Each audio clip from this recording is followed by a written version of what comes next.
raw ng mga otoridad ang suspect sa pagpapasabog ng granada sa maximum security compound ng New Bilibid Prison kanina. May live report si Cesar Apolinario. Cesar? Susan, anim ang sugatan matapos sumabog ang isang granada sa Alternative Learning System Building o ALS Building sa loob ng maximum security compound ng New Bilibid Prison sa Muntinlupa mag-aalas sa 1 umaga kanina. Ayon kay NBP Superintendent Ramon Reyes, nakita sa CCTV ang buong pangyayari. Hawak daw ng suspect ang granada sa kahinagis papunta sa grupo ng joggers. Tumama muna sa likod ng isang jogger at tumalbog papunta sa isang concrete box na ginagawang basurahan at upuan. Saka ito sumabog. Dahil sa nasa likod, nakatalikod ang suspect sa grupo ng inmate na nasa unahan niya ito tumama. Sugatan ang 6 na inmate at dinala sa infirmary.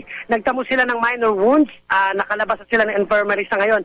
Mismo ang Muntinlupa Police sa pangunguna ni Senior Superintendent Conrado Capa ang nag-imbestiga sa insidente. Ayon sa kanya, mukhang planado ang krimen. Ayon naman kay Superintendent Ramon Reyes, Chief Superintendent ng New Bilibid Prison, may hawak na sila ng suspect. Pero ayaw pa nilang pangalanan at kung saan grupo ito nabibilang. Naka-red alert na ngayon ang buong NDP dahil sa insidente. Susan, bukas ay baka hindi pa rin magpadalaw ang NBP dahil nga sa nangyaring insidente na yan, ang pagsabog ng granada dito sa NBP. Susan?